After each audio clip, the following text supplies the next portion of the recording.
Hemavathi link canal ಎಕ್ಸ್‌ಪ್ರೆಸ್‌ಗೆ Parameshwar ಬೆಂಬಲ. ತುಮಕೂರಿಗೆ ಅನ್ಯಾಯ ಮಾಡಲು ಬಿಡೋದಿಲ್ಲ. ತುಮಕೂರಿಗೆ ಅನ್ಯಾಯವಾಗದಂತೆ ಯೋಜನೆ ಜಾರಿಗೆ ಕ್ರಮ.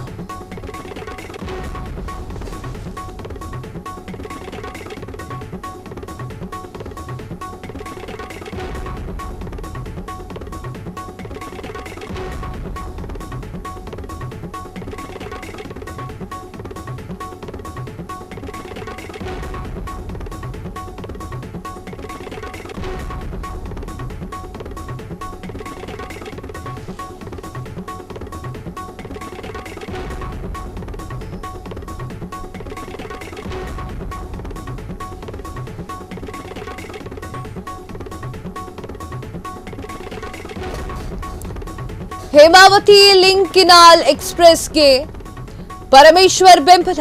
ತುಮಕೂರಿಗೆ ಅನ್ಯಾಯ ಮಾಡಲು ಬಿಡೋದಿಲ್ಲ. ತುಮಕೂರಿಗೆ ಅನ್ಯಾಯವಾಗದಂತೆ ಯೋಜನೆ ಜಾರಿ ಕ್ರಮ.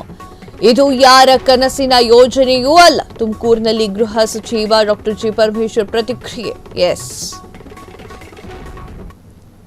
ಹೇಮಾವತಿ ಲಿಂಕ್ ಕೆನಾಲ್ ಎಕ್ಸ್‌ಪ್ರೆಸ್ ಈ ವಿಚಾರಕ್ಕೆ ಸಂಬಂಧಪಟ್ಟಂತೆ ಪರಮೇಶ್ವರ್ ಅವರು ಬೆಂಬಲವನ್ನ ಸೂಚಿಸಿದ್ದಾರೆ. ತುಮಕೂರಿಗೆ ಅನ್ಯಾಯವಾಗಲಿಕ್ಕೆ ನಾನು ಬಿಡೋದಿಲ್ಲ. ತುಮಕೂರಿಗೆ ಅನ್ಯಾಯವಾಗದಂತೆ ಯೋಜನೆಯನ್ನ ಜಾರಿಗೆ ಮಾಡುವಂತಹ ಕ್ರಮವನ್ನ ಕೈಗೊಳ್ತೀನಿ ಎನ್ನುವಂತಹ ವಿಚಾರವನ್ನ ಮಾತನಾಡಿದ್ದಾರೆ. ಇದು ಯಾರ ಕನಸೂ ಅಲ್ಲ, ಇದು ಯಾರ ಕನಸಿನ ಯೋಜನೆಯೂ ಅಲ್ಲ ಅಂತ ಹೇಳಿ ಪರಮೇಶ್ವರ್ ಅವರು ಮಾತನಾಡಿದ್ದಾರೆ. ತುಮಕೂರಿನಲ್ಲಿ ಗೃಹ ಸಚಿವ ಡಾಕ್ಟರ್ ಜಿ ಪರಮೇಶ್ವರ್ ಹೀಗಂತ ಪ್ರತಿಕ್ರಿಯೆಯನ್ನ ನೀಡಿದ್ದಾರೆ. 2 ದಿನಗಳಿಂದ ಭಾರಿ ಪ್ರತಿಭಟನೆ ನಡೀತಾ ಇತ್ತು ತುಮಕೂರಿನಲ್ಲಿ.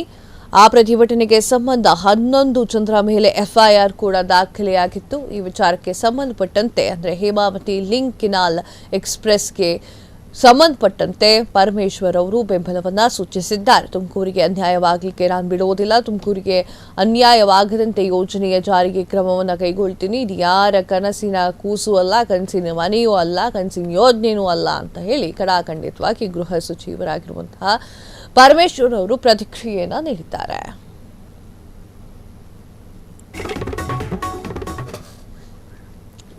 ತುಮಕೂರಿಗೆ ಅನ್ಯಾಯವನ್ನ ಮಾಡಲಿಕ್ಕೆ ನಾನು ಬಿಡೋದಿಲ್ಲ. ತುಮಕೂರಿಗೆ ಅನ್ಯಾಯವಾಗದಂತೆ ಆ ಒಂದು ಯೋಜನೆ ಕ್ರಮವನ್ನ ಕೈಗೊಳ್ತೀನಿ. ಇದು ಯಾರ ಕನಸಿನ ಯೋಜನೆಯೂ ಅಲ್ಲ ಎನ್ನುವಂತಹ ವಿಚಾರವನ್ನ ಡಾಕ್ಟರ್ ಜಿ ಪರಮೇಶ್ವರ್ ಅವರು ಪ್ರತಿಕ್ರಿಯೆಯನ್ನ ನೀಡಿದ್ದಾರೆ.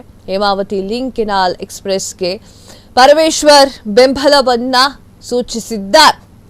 2-3 ದಿನಗಳಿಂದ ಪ್ರತಿಭಟನೆ ಜೋರಾಗಿಯೇ ನಡೀತಾ ಇತ್ತು. ಅನ್ಯಾಯ ಆಗ್ತಾ ಇದೆ ಅಂತ ಹೇಳಿ ರೈತರು ಪ್ರತಿಭಟನೆಯನ್ನ ಮಾಡ್ತಾ ಇದ್ರು. ಇದಕ್ಕೆ ಸಂಬಂಧಪಟ್ಟಂತೆ ಹಲವಾರು ರಾಜಕೀಯ ನಾಯಕರು ಬೆಂಬಲವನ್ನ ಸೂಚಿಸಿದ್ರೆ, ಯಾಕೋ ಏನೋ ಗೊತ್ತಿಲ್ಲ ಒಂದಿಷ್ಟು ನಾಯಕರು ಅದಕ್ಕೆ ವಿರೋಧವನ್ನು ಕೂಡ ವ್ಯಕ್ತಪಡಿಸ್ತಾ ಇದ್ರು. ತದನಂತರ ಈಗ ಗೃಹ ಸಚಿವರಾಗಿರುವಂತಹ ಡಾಕ್ಟರ್ ಜಿ ಪರಮೇಶ್ವರ್ ಅವರು ಯಾರಿಗೂ ಕೂಡ ಅನ್ಯಾಯವಾಗಲಿಕ್ಕೆ ಬಿಡೋದಿಲ್ಲ, ಅದರಲ್ಲೂ ಕೂಡ ತುಮಕೂರಿಗೆ ಅನ್ಯಾಯವಾಗಲಿಕ್ಕೆ ನಾನು ಬಿಡೋದಿಲ್ಲ ಅಂತ ಹೇಳಿದ್ದಾರೆ.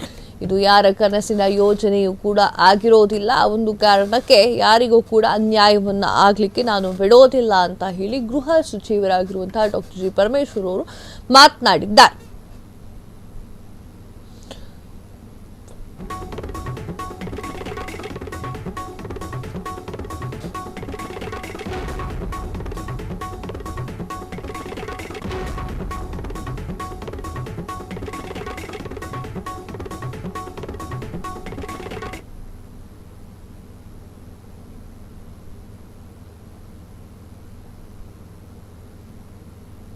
ಪ್ರತಿನಿಧಿಯಾಗಿ ತುಮಕೂರಿನ ಜಿಲ್ಲಾ ಉಸ್ತುವಾರಿಯಾಗಿ ತುಮಕೂರಿನ ಜನರ ವಿರೋಧವನ್ನ ಕೆಲಸವನ್ನು ನಾನು ಮಾಡೋದಿಲ್ಲ. ತುಮಕೂರಿನ ಜನರ ವಿಶ್ವಾಸದಿಂದನೇ ನಾನು ಕೆಲಸ ಮಾಡ್ತೇನೆ. ತುಮಕೂರಿನ ಜನರಿಗೆ ತೊಂದರೆ ಆಗೋದಕ್ಕೆ ನಾನು ಬಿಡೋದಿಲ್ಲ. ಅಂದ್ರೆ ಈ ಯೋಜನೆಯಿಂದ ನಮಗೆ ತೊಂದರೆ ಆಗೋದಿಲ್ಲ ಅನ್ನುವಂಥ ರೀತಿಯಲ್ಲೇ ನಾವು ಅನುಷ್ಠಾನ ಮಾಡ್ತೇವೆ ಬಿಟ್ರೆ ತುಮಕೂರಿ ಜನರಿಗೆ ಅನನುಕೂಲ ಮಾಡಿ ತೊಂದರೆ ಮಾಡಿ ನಾವು ಈ ಕೆಲಸವನ್ನು ಮಾಡೋದಿಲ್ಲ ಅನ್ನೋದನ್ನ ಸ್ಪಷ್ಟೀಕರಿಸ್ತೇನೆ. ಯಾಕೆಂದ್ರೆ ಹೌದಪ್ಪ, ತುಮಕೂರಿನ ಏನು ಪರಮೇಶ್ವರ್ಗೆ ಇಂಟ್ರೆಸ್ಟ್ ಇಲ್ವಾ ತುಮಕೂರಿನವ್ರ ಮೇಲೆ? ತುಮಕೂರನ್ನ ರಕ್ಷಣೆ ಮಾಡಬಾರ್ದ? ತುಮಕೂರಿಗೆ ರೈತರಿಗೆ ಅವ್ರ ಪರ ಇಲ್ವಾ? ಇವೆಲ್ಲ ಪ್ರಶ್ನೆಗಳು ಬಂದಿದ್ದಾವೆ, ನನಗೆ ಗೊತ್ತಿದೆ. ನಾನು ಒಂದೇ ಸ್ಪಷ್ಟೀಕರಣ ಕೊಡ್ತೇನೆ. ತುಮಕೂರಿನ ಜನಕ್ಕೆ, ರೈತರಿಗಾಗ್ಲಿ ಕುಡಿಯೋ ನೀರಿಗಾಗ್ಲಿ ಯಾವುದೇ ರೀತಿಯ ತೊಂದರೆ ಆಗದಾಗೆ ನಾನು ನೋಡ್ಕೊಳ್ತೇನೆ. ನನ್ನ ಜವಾಬ್ದಾರಿ. ಅದರಿಂದ ಆತಂಕ ಪಡ್ತಕ್ಕಂಥದ್ದು ಇಲ್ಲ. ಕೆಲವು ವಿಚಾರದಲ್ಲಿ ತಪ್ಪು ಕಲ್ಪನೆಗಳು ಇರ್ತಕ್ಕಂಥದ್ದು ರೈತ ಸಮುದಾಯಕ್ಕೆ ಇವತ್ತು ನಾನು ಸ್ಪಷ್ಟೀಕರಣ ಕೊಟ್ಟಿದ್ದೇನೆ. ಮಿಕ್ಕಿದೆಲ್ಲ ಇರಿಗೇಷನ್ ಮಿನಿಸ್ಟರ್ ಹೇಳ್ತಾರೆ. ನಮ್ಮ ಡೆಪ್ಯೂಟಿ ಚೀಫ್ ಮಿನಿಸ್ಟರ್ ಅವರು ಸಮರ್ಥರಿದ್ದಾರೆ. ಅವರು ಎಲ್ಲ ರೀತಿಯ ವಿಷಯಗಳನ್ನು ಅವರು ತಮಗೆ ಅಂದರೆ ಜನಸಮುದಾಯಕ್ಕೆ ತಮ್ಮ ಮೂಲಕ ತಿಳಿಸ್ತಾರೆ. ಟೆಕ್ನಿಕಲ್ ಇರ್ಬೋದು, ನಾನ್ ಟೆಕ್ನಿಕಲ್ ಇರ್ಬೋದು. ನಂದು ಒಂದೇ ಮನವಿ ನಮ್ಮ ಶಾಸಕರುಗಳಿಗೆ, ಇದನ್ನು ತಾವು ಯಾವುದೇ ರೀತಿಯಲ್ಲಿ ರಾಜಕೀಯ ಅಂತ ಹೇಳಿ ಆಗಬಾರ್ದು. ಯಾಕೆಂದರೆ ಹೌದು ನಿಜ, ನಾವು ಒಂದು ಪಕ್ಷದಲ್ಲಿದ್ದೀವಿ, ನೀವೊಂದು ಪಕ್ಷದಲ್ಲಿದ್ದೀವಿ. ಇವತ್ತು ನಾವು ಅಧಿಕಾರದಲ್ಲಿದ್ದೀವಿ, ನಾವು ಇನ್ನೊಂದು ಸಂದರ್ಭದಲ್ಲಿ ನೀವು ಅಧಿಕಾರಕ್ಕೆ ಬರ್ಬೋದು.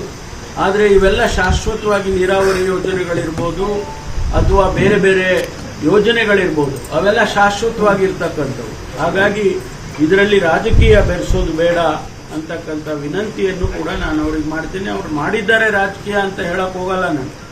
ಆದರೆ ಇವತ್ತು ಅವರು ಈ ಸಂದರ್ಭದಲ್ಲಿ ಸಹಕರಿಸಲಿ ಅಂತೇಳಿ ನಾನು ವಿನಂತಿ ಮಾಡ್ಕೊಳ್ತೇನೆ. ನಿಮ್ಮ ಯಾವುದೇ ಪ್ರಶ್ನೆಗೆ ನಾನು ಉತ್ತರ ಕೊಡಲ್ಲ. ಸಾಹೇಬ್ರೆ, ಈಗ ವರದಿಯಲ್ಲಿ ಮಾಗಡಿ ರಾಮನಗರ ಹೋಗ್ಬೇಕಂತ ಇದ್ದೇ ಇದೆ, ಅದು ಗ್ಯಾರಂಟಿ ಮಾಡೇ ಮಾಡ್ತಾರೆ ಅವರು. ರಾಮನಗರ ಅಂತಿಲ್ಲ, ಇದು ಮಾಗಡಿ ಯಾವಾಗ ಅಲೋಕೇಶನ್ ಸ್ಟಾರ್ಟಿಂಗ್ ಇಂದ ಇಲ್ಲ, ಅದು ಬಹಳ 2000 ಕ್ಷಣ ಕ್ಷಣದ ಸುದ್ದಿಗಳಿಗಾಗಿ ಫ್ರೀಡಂ ಟಿವಿ ಸಬ್ಸ್ಕ್ರೈಬ್ ಮಾಡಿ, ಲೈಕ್ ಮಾಡಿ ಹಾಗೂ ಫಾಲೋ ಮಾಡಿ. ಹೊಸ ಸುದ್ದಿಗಳ ನೋಟಿಫಿಕೇಶನ್ಗಾಗಿ ಬೆಲ್ ಐಕಾನ್ ಮೇಲೆ ಕ್ಲಿಕ್ ಮಾಡಿ.